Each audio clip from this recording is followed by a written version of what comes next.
போன கொஸ்டினுக்கு நாங்கள் 3 4 ஆன்சர் 5ன்னு சொன்னோம். இங்கே என்னவா கொடுத்துருக்கான்? 30 40. அப்போ ஆன்சர் என்னவா இருக்கும் பாருங்கள். அங்கே 3 4 5 கிலோமீட்டர் ஆன்சர் இருந்துச்சு. இங்கே என்ன சொல்கிறான்? 40 30 ஆன்சர் 50 வரும். இந்த 50 மீட்டர்னால் நமக்கு என்ன வரும்? அது வந்து கிராஸாக தான் வந்திருக்கு. இதுவும் அதே செங்கோண முக்கோணம் தான் ஃபார்ம் ஆகுது. ட்ரை பண்ணுப்பா. அந்த ட்ரையாங்கல் போடுங்க. செங்கோண முக்கோணம் வரா மாதிரி தான் லாஸ்ட்டாக போட்டால் அதே மாதிரி தான். அந்த ஷார்ட்டஸ்ட் டிஸ்டன்ஸ் குறுகிய தூரத்தை வச்சு தான் சால்வ் பண்ண போகிறோம். கேள்வியை படிங்க. அந்த முக்கோணத்தை கரெக்டாக போடுங்க.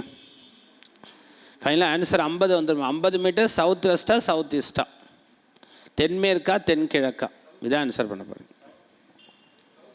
சவுத் ஈஸ்டாப்பா. கேள்வி படிங்க.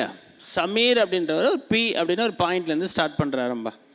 40 மீட்டர் தெற்கு நோக்கி போகிறாரு. தெற்குன்னா என்னப்பா? கீழே பாருங்கள். பி என்ற ஒரு புள்ளியிலேருந்து பயணத்தை ஆரம்பிக்கிறான். எப்படிவா போகிறான்? தெற்கு நோக்கி, டுவேர்ட்ஸ் சவுத். ஓகேவா? தெற்கு நோக்கி எவ்வளோ தூரம் போயிருக்காம்பா? 40 மீட்டர் போயிருக்காம்பா.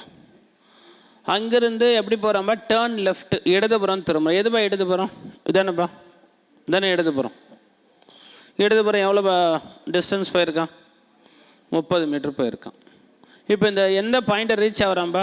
Q என்ற புள்ளியை சென்றடைந்தார். ஓகேப்பா.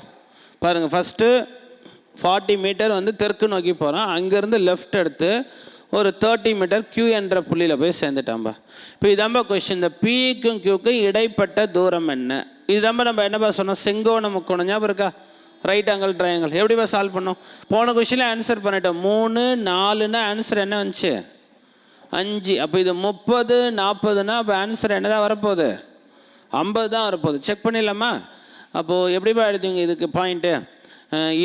இது வந்து என்னென்னா இந்த பெரிய பக்கம் இதாம்பா கொஷின். PQ ஸ்கொயர் இதுதான் கேள்வி.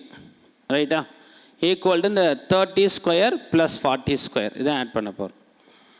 ரைட்டா? 3 ஸ்கொயர் 9 அப்படின்னா 900 வரும். 4 ஸ்கொயர் 16னா 1600. ஆட் பண்ணால் 2500 அப்போ PQ ஈக்குவல் டு ரூட் எடுத்துங்கப்பா. 2500 ரூட் எடுத்தால் 50 மீட்டர்ப்பா. 25னா 5 ஸ்கொயர்ப்பா. 100க்கு ரூட் எடுத்திங்கன்னா 10 ஒரு 0 வரும். அது 50 மீட்டர். 50 × 50 தான் 2500. இப்போ இது கண்டுபிடிச்சிட்டோமா? இப்போ கேள்வி என்னப்பா கேட்குறான்? P என்ற புள்ளியிலிருந்து அப்போ ஆரோ மார்க் எப்படியா பண்ணணும்? இப்படி பண்ணணும்பா. From point Q, from point P, Qவோட திசை என்னன்னு கேட்குறான். Q என்ற புள்ளியானது P என்ற புள்ளியிலிருந்து, பாருங்க, P என்ற புள்ளியிலிருந்து ஆரோ மார்க்கு கிளியராக போடுங்க. P என்ற புள்ளியிலிருந்து Q என்ற புள்ளி எந்த திசையில் உள்ளது? அப்போ இது என்ன டைரக்ஷன் பாருங்கப்பா. இது சவுத்து, இது ஈஸ்ட்டு, இதுக்கு இடையில தானேப்பா சவுத் ஈஸ்ட் இருக்குது பாருங்க. ரைட்டா?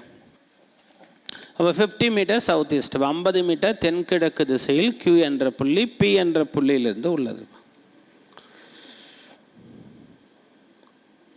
இவ்வளோதான்பா. சரி, ஒரே கொஸ்டினை இப்படியே மாற்றி கேட்குறேன். இதே உங்க மாற்றி கேட்குறேன். ஓகே, P என்ற புள்ளியானது Q என்ற புள்ளியிலிருந்து என்ன திசையில் உள்ளது? P என்ற பாயிண்ட் ஃப்ரம் பாயிண்ட் Q. அப்படி கேட்டால் என்னப்பா சொல்லணும்? அவ்வளோதான். ஃப்ரம் பாயிண்ட் Qனா ஆரோ மார்க்கை இப்படி போடுங்க. மேலே மேலே இப்படி மேலே பார்த்த மாதிரி போடுங்க. அப்போ மேலே பார்த்த மாதிரி ஆரோ மார்க் போட்டால் எப்படிப்பா வரும்? அவ்வளோதான்பா. இது வடக்கு, இது மேற்குப்பா. அப்போ இது என்னப்பா வந்திருக்கும்?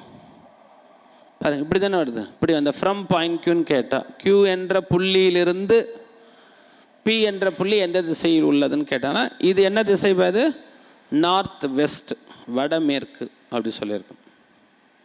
ஓகே தானேப்பா? புரியுதா? அந்த பாயிண்ட் பார்த்து ஃப்ரம் பாயிண்ட் P, அந்த P என்ற புள்ளியில் இருந்தால் Q என்ற புள்ளியில் இருந்தால் அதை கரெக்டாக லிசன் பண்ணும். அப்போ P என்ற புள்ளியில் இருந்தால் கீழே டவுன் இப்படி வரும்.